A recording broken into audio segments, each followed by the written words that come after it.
Hey, what's going on, everyone? Welcome to my channel. It's your girl, 2Fly. If you're returning, thank you so much for joining me today. And if you're new, hit the subscribe button, give me that thumbs up, leave a comment below because I would love to know if you're a fellow photographer as well.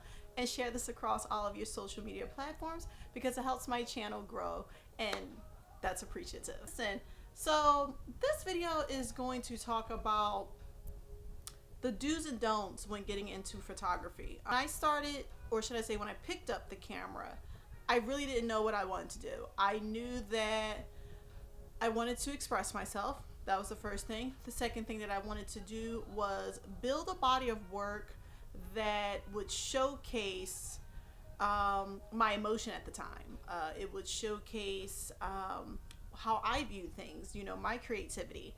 And lastly, when I picked up the camera, I wanted to learn something that was extraordinary. The camera itself is an extraordinary piece of equipment that is handled in such a way that is delicate, or it could be manipulated to, construct or showcase different things in time and life. So I found it fascinating. And the first thing that I wanted to do was learn the equipment itself. My former background is in culinary arts. And if anyone that has been a chef or have cooked in a restaurant or so, we always know that we come in, we prep our food, we take care of our tools that is going to be used to make the food. And then once service starts, we get on that line and we're prepping our food that we have prepped, with the tools that we utilize to create a dish, a product to serve out to a client or a patron, and they give us their feedback. And you do this, loop to loop. And that's exactly what photography has been for me thus far. It's me understanding my equipment, me prepping and understanding what the client will want or what I want to convey if I'm doing like a self-portrait of myself or so, or just building up my portfolio. And then I put the product out, right? So I'm understanding lighting and aperture and ISO and shutter speeds and just all different things like that. And then once I get to that point, I edit, I present it in a nice package, and I showcase it, whether it's on my Instagram, if it's on my YouTube channel, whatever the case may be, so that way I can receive a feedback. Because that's the ultimate validation, is that I hope that I connect with someone and make their day, make them smile or make them think about something different or make them look at an object or a place or a person differently.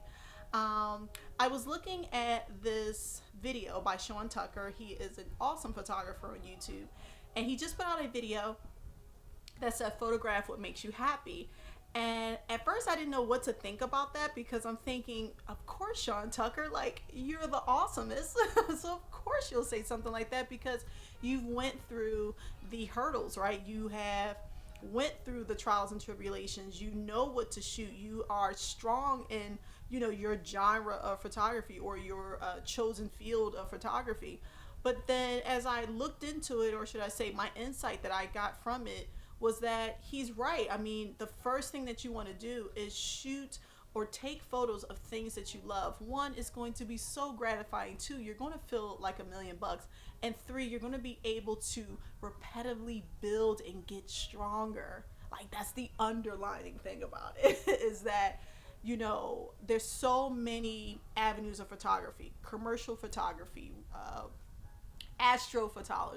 photography, micro, macro, portrait, headshot, event, wedding. I mean, the list goes on and on. And there are a lot of people that are creating little niche elsewhere. But starting by picking up the camera and just shooting the things you love. I love food, so that was the first thing I started shooting. I was shooting pictures of meals that I was making. I was shooting and recording me making food at home, because it was gratifying. It was so satisfying for me to do, and it was natural. I didn't feel, embarrassed or anything like that.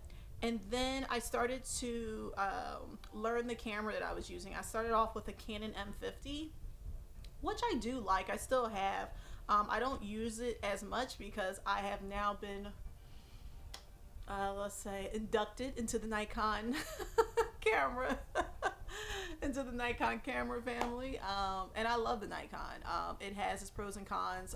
It's great to really take your photography skills to the next level, because a lot of wildlife photographers, a lot of portrait photographers, they are using Nikon. Okay, so no tea, no shade to Canon and Sony and Leicas, but if you're not Nikon, then what are you? No, listen, I don't want to start a beef on here. I don't want to start any wars. But again, photographing what makes you happy or what you love. As a beginner photographer, I took that as what a great way to begin your journey, right? Like, usually we go on YouTube and we look at people that are before us that are killing the photography game. Peter McKinnon, Evan Raft, Sean Tucker, Chris Howe. That's just to name a few. And then we try to emulate them, right? We try to figure out, how they do things, and we try to imitate. But I believe that we can take from that and just apply it to the things that we love to do. So like I said, if you like taking pictures of praying mantises, my thing is do it with such a joy that what happens is you're doing it enough where it strengthens your portfolio. You're going to see you get from one level of photography to an extreme level literally in the blink of an eye, because you're going to be enjoying it. You're not going to really be worrying about if someone's critiquing it, because it doesn't matter. You love it, right? Like it's like something that, like candy. Like, I love candy. No one can tell me how bad candy is, because that's how much I love it.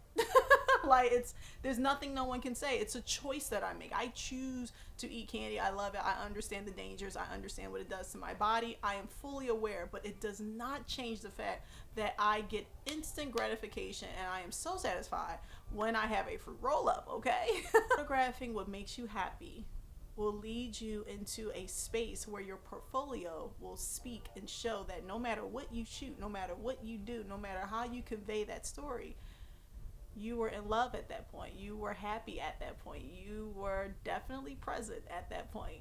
So listen, guys, thank you for my rant. Or should I say thank you for joining me during my rant. But that was just something I wanted to get off my chest. It's off the cuff.